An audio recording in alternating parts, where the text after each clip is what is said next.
Okay, next up, we are diving into one of Barcelona's most greatest strength, and it's the ability to attract, scale, and energize global digital hubs. With more than 160 hubs established in the city, Barcelona has become a magnet for international companies and a keynote on the global innovation map. This next panel, Technology Adoption, the Role of Barcelona's Digital Hubs, brings together leaders who know firsthand how these hubs accelerate technology adoption and why companies like Nestlé or Zurich continue to bet on this ecosystem.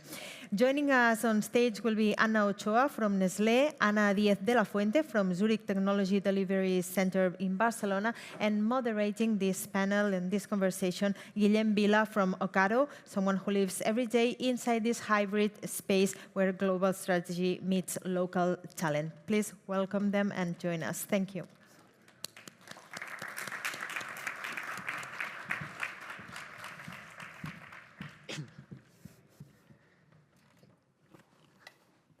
Oh, with place. Wow, good afternoon, everyone. Well, it's super pleasure to be here and to be able to speak in front of you and to see a lot of familiar faces in the audience. But before we start, let us thank, obviously, Tech Barcelona for allowing us the opportunity to be here and to talk about what we do every day, but also to organize this lovely Congress Tech Spirit. My name is Guillem Vila. I'm the VP of Centers at Ocado Technology. But today, I'm not here to talk about changing how the world shops, which is what we do in our company. I'm here to discuss with my colleagues about how we adopt a technology when it lands in one of our development centers.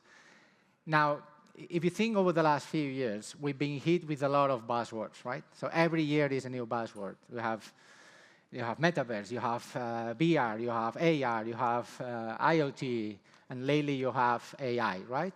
And all of these buzzwords always promise that it's going to change the world, it's going to change everything. And sometimes it does, but sometimes it's actually just noise that creates to our areas. And the job of our teams and our development centers is to make sure that we focus on what really matters and to keep providing delivery to our companies. Now, lately, AI has hit all of us, and probably is most of the main topics that we are having here at Tech Spirit. And AI is different, right? It's changing how we work. It's changing how we manage teams, how we hire talent. And that's what we're going to be talking today. We're not going to talk about AI on the abstract level and all these great ideas that it generates. We're going to go deep into the development sectors to see, OK, how is it actually changing your teams? How is it changing the talents, the processes that you have, how you manage this hype versus the business as usual, and you still need to keep delivering the work. And to dig into that, I have the pleasure to have me on the stage to superb leaders and colleagues that we have here in Barcelona. So if I may, I'm just going to read your description, just to make it clear. We have Ana Diez de la Fuente, which is the Global Director of Technology Centers and CEO of Service Zurich at Zurich Group. Ana is the Global Leader of the Technology Centers at Zurich Insurance Group, including the Barcelona Center, which is the largest global and currently hosts more than 1,200 employees. With more than 20 years in the financial and consulting sectors, she has led complex transformation and strategy initiatives across Europe. She's a committed voice for gender equality and women in tech and stays very active in initiatives that promote inclusion and diversity. Thank you, Ana, for joining us. Thank you. And we also have Ana Ochoa, which is Global IT Barcelona Hub Manager at Nestlé. Ana is a connector at heart, uniting teams, ideas, and technology with purpose and empathy. Since joining Nestlé in 2016, Ana has driven impactful projects across the organization. As of January 2025, she serves as manager of Nestlé Global IT in Barcelona, where 900 IT professionals deliver global technology services to the entire company. Her background in consulting and SAP, plus 2 decades working across consumer goods and pharma industries, has given to her a deep understanding about how technology can change the game. This combination of experience allows her to navigate larger-scale global operations with clarity and impact. Ana, welcome. Thank you. And now with the superb leaders that we have here, before we get into the AI, can you explain a little bit more about your hub that you're living here in Barcelona, Ana? Yeah, sure. First of all, thank you for the invitation. It's a pleasure being here today. So to talk about a Zurich Technology Delivery Center, that is what we are called, we have to go back 20 years ago. So 20 years ago, Zurich Group decided to have a tech center in a nearshore location. The analysis was done, so I always say we are Swiss and we are insurance, so it's not by chance we are in Barcelona. So we did a deep dive analysis on the best location, and Barcelona was chosen to set up the Technology Delivery Center. Therefore, we are not a new center, we've been here for 20 years. We have evolved to become now 1,200, 300 employees, out of which the majority, nearly 900, are technology-focused. Out of those technologies, we obviously have different teams. We have cybersecurity, cloud, data, digital, developers, and of course, AI. As I say, this is the first hub for Zurich and the only one. So we cover worldwide. Only recently, we opened another center in Mexico, which covers North America and Latam. But from Barcelona, we provide solutions to the whole Zurich group. And we do it in a fast way, we do it in an innovative way, and in a creative way. And this is our mission from Barcelona to the rest of the business units in Zurich. Thank you. So yeah, my hub is something similar to what Ana has explained. So the hub in Nestlé started a little bit later in 2016. So next year in February, we will have our 10th anniversary. And it started with the idea also of simplifying, standardizing the services of IT from a single location and trying to standardize also the choice of products that the company was using. It started with the area of marketing, but now it covers all the areas of the business. And in fact, the hub nowadays, it started in 2016. Now we have 900 employees. It's a hub that is very international. We have 65% of our people comes from abroad. We have 58 different nationalities. And this is not by chance. We really wanted to have a hub that is global and international because we want to have here a representation of our company that is very global. We are present in 185 countries, and we have 277,000 employees. So we wanted to have a global hub because it represents also the type of consumers that we have outside, that we serve outside. So the hub has mainly the intention of bringing the technology to the full company. We cover all the business units. So we have inside IT departments that manage the manufacturing, the market teams that manage the supply chain, finance, sales, etc. We also have a team that manages the solutions that our employees, these 277,000 employees have. We have a team that manages all the solutions, the Microsoft, the Copilot, the HR tools. Plus, we also have a team that manages the data governance and the analytics that we provide to the whole organization. On top of that, we have some cross teams. For example, the cybersecurity team is cross. It's also based here in Barcelona. And we have also an infrastructure team that is here in Barcelona. And we are not the only hub in Nestlé, but we are the biggest one. We also have one in Mexico, and we also have one in Bangalore that is growing. But the one that provides full services is the one in Barcelona. Our hub also is very diverse in nationalities, but it's also very diverse in gender balance. We are proud to say that we are 37% of women in technology. That is a good percentage, at least in our sector. And yes, this is a little bit our hub. Thank you. So we have here now two leaders that represent over 2,000 technical or technology employees here in Barcelona, different departments. What we know for the technologies like AI, they land loud and fast, right? So everyone wants to get into that. Everyone wants to try it. But what is actually, how it actually lands the technology in your development centers? You know, what's the adoption journey? How you start using those technologies? So, Ana? In our case, it is the hub is having a specific team that is managing innovation. And this is the team that is doing the scanning and the testing of the solutions that are appearing like new technologies. It happened with the blockchain or the quantum computing, or the Web3. So this is the team that is doing all this investigation, but not in a safe and a contained environment, not mixing it with the production systems. So they are the ones investigating.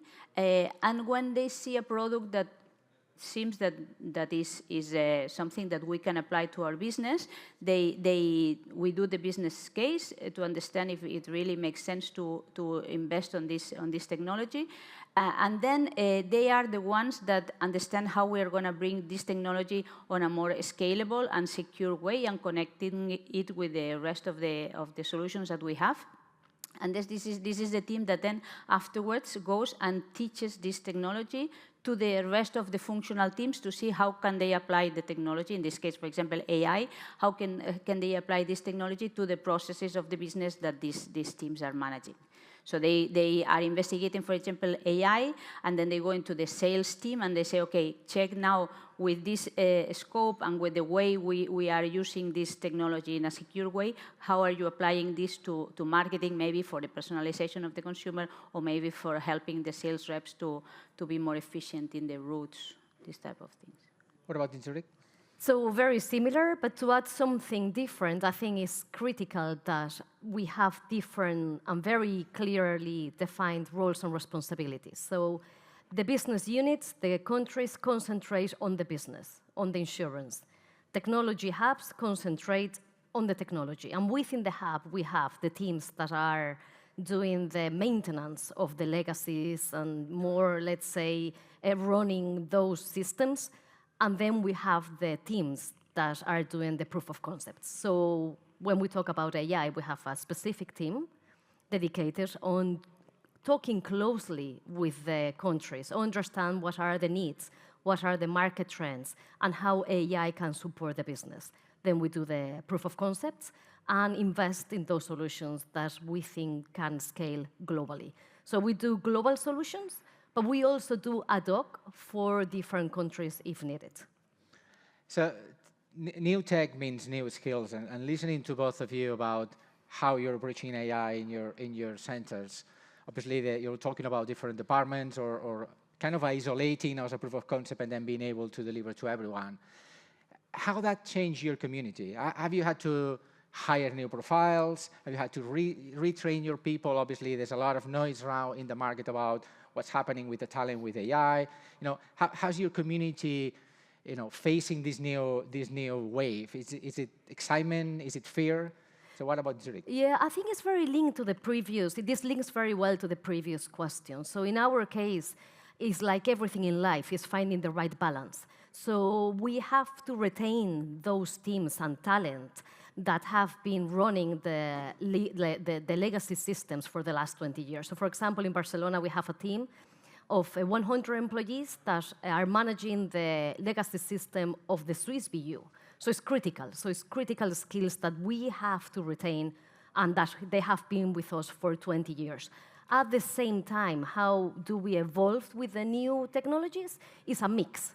So we obviously have upskilling programs, we have academies, we have agreements with universities to upskill our staff. So we have moved teams from robotics to AI, many different examples, and also train in-house. So how we implement this AI now in-house.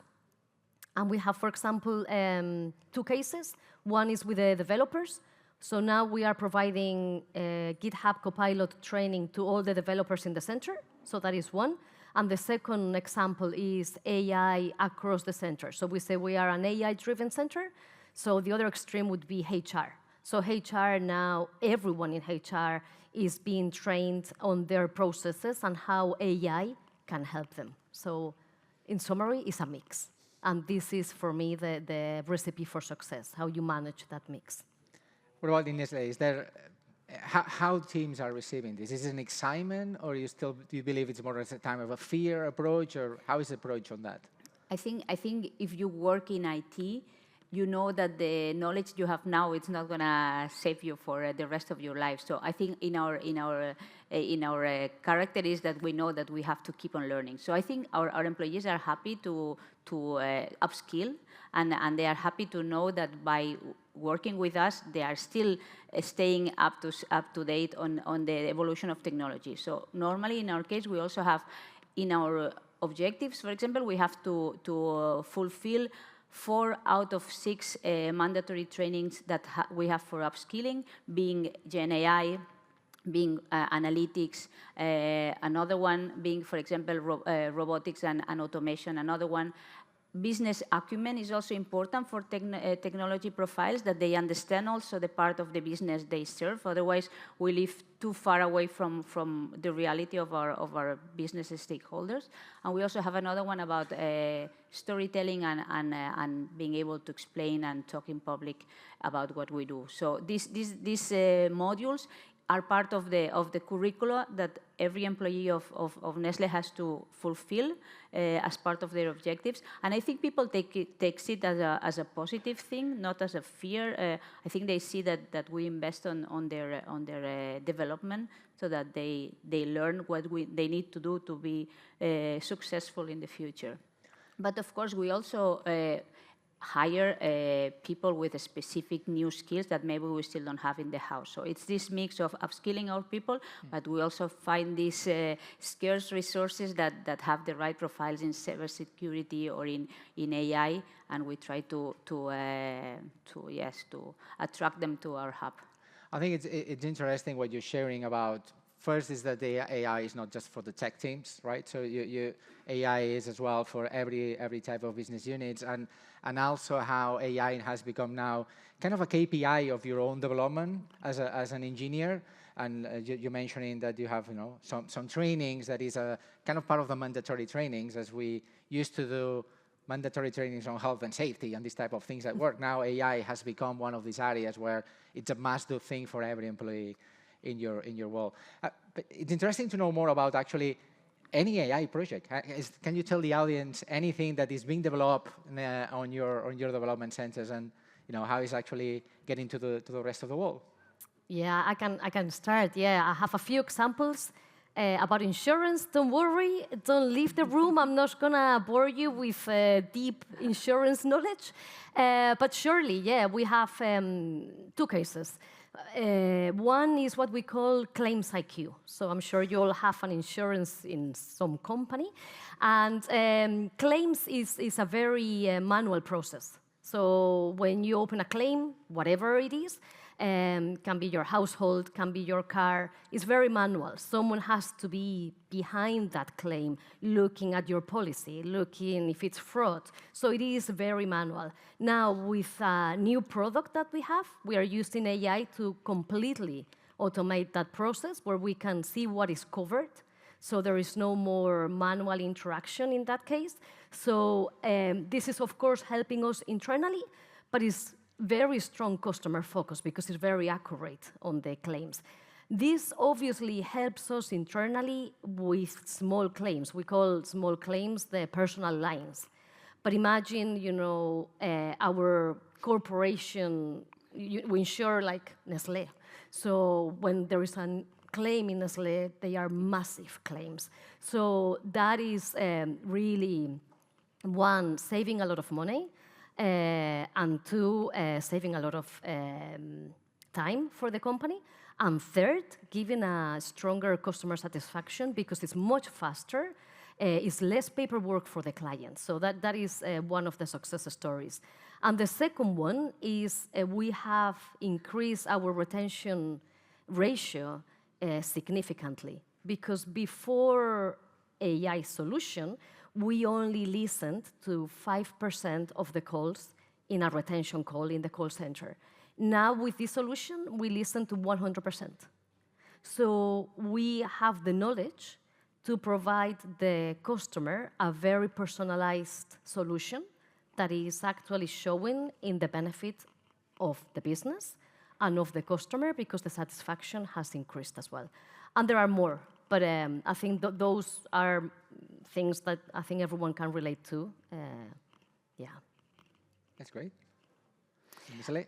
I would like to pick as an example something that I think now it's already a little bit far away, yeah? But when ChatGPT was launched in December of 2022, and in 2 months it had like hundreds of million users using it, the companies started saying like, wow, what do we do? No, do we allow employees to use ChatGPT, but we don't know what's happening with our data? It's going somewhere out.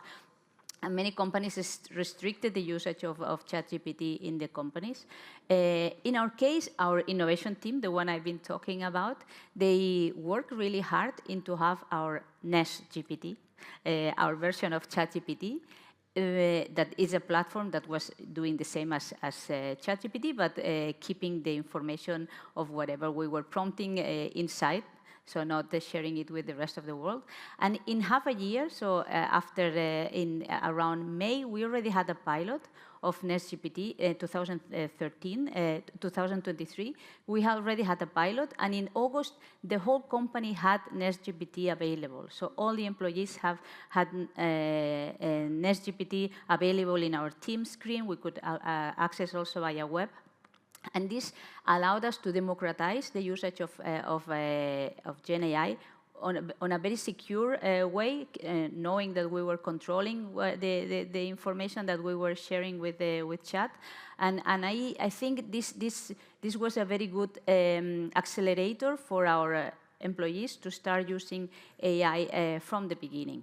Now we have a lot of push to use Copilot. We have many licenses, not everybody, but many of our employees have license to Copilot, and Copilot calls inside our NestGPT to search for information.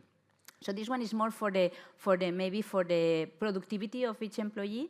But maybe if I think about something more into our area of business, we have, for example, a tool that is called Sales Recommendation Engine, that is gathering a lot of information about our retailers, our point of sales, sell-in, sell-outs. It also takes information about the weather, the geographics of the area of each shop.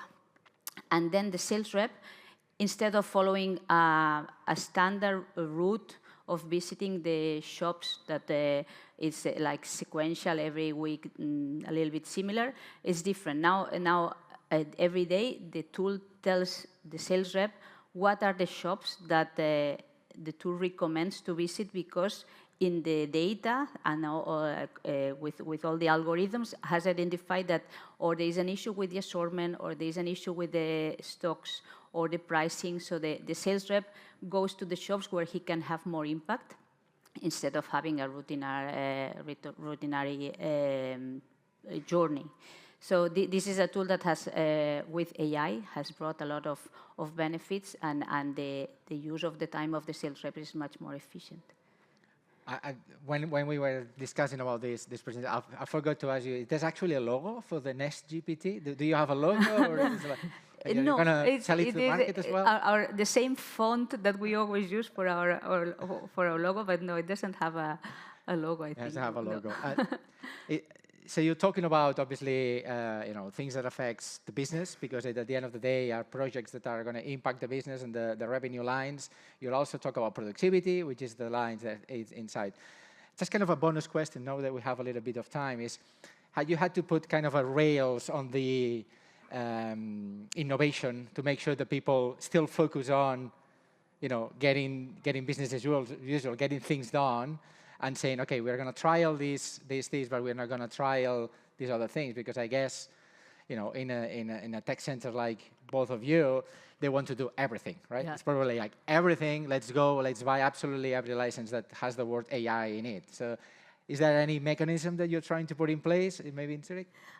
I think one of the most exciting things about the center that I lead is the passion of the employees. So in this, they are very techy, they get very excited, and they all wanna play with new technologies, and we don't stop that. I think,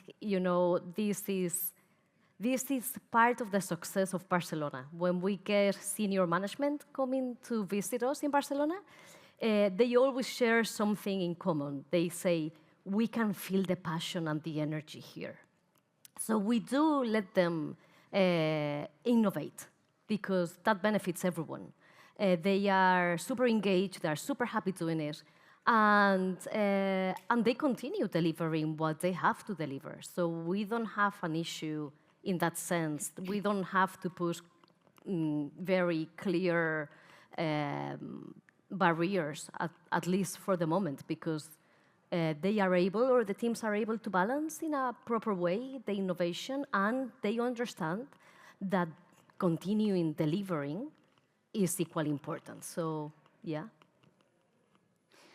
Yeah, it's a little bit the same, but it's true that within our hub we have 900 people, so there is a little bit of everything. But it's easy to find, for example, with the AI adoption, to ask for ambassadors in every team that are the ones that are more willing or eager to try things, and then help the other ones to maybe come and join the boat. So we identify in every team a bit these people that are more adventurous, testing technology, and then bringing the other ones also on board.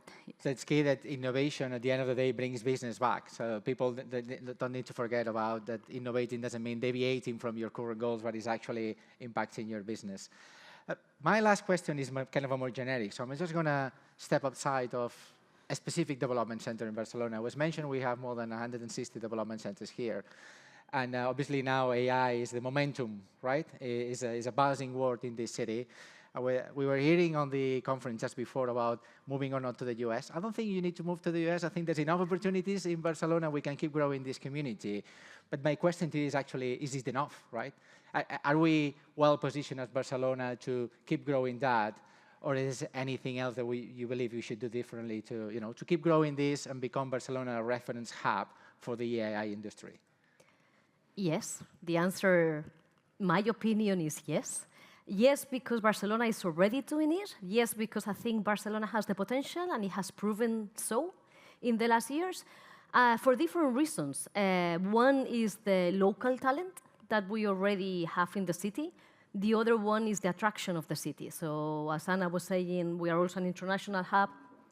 So the city is able to attract that international talent that we need. Now, we also have to pay close attention because AI is a trend topic now. So I think we, and when I say we, is the whole ecosystem, corporations, authorities, the government, the universities, the whole ecosystem of technology in Barcelona needs to continue working together in order to continue positioning Barcelona as the place for technology. Yes, and maybe not to bring the bad news at the end, but we have to keep an eye. In our case of Nestlé, for example, the AI factory has been located recently in India. So we still have the ownership of the products here in Barcelona. So we are the ones connecting with the business and deciding where we apply AI. But the development of AI is being done in India. So we have to make sure that we keep this added value that they see in Barcelona versus India, because maybe we are closer to the business, because we have more innovation and different skills. But in our case, in our ecosystem, we also always have to keep an eye that we keep positioning Barcelona as an attractive place for our company and our stakeholders. And I think it links back to the power of the community, right? And links back of what we can do as all development centers together, not just one specific one, but I encourage everyone else here to what we can do as a community to keep position Barcelona as the AI reference hub, if we truly believe that's the future of that. With that, I think we have run out of time. Thank you for making AI tangible. This is not just an abstract word that happens, that is what actually happens in the development centers. It's been a pleasure to have you here. It's been a pleasure to be in front of all of you. And thank you again to Tech Barcelona to allow us the time to speak in front of you. Bye-bye. Thank you. Thank you, Ming. Thank you, Guillem.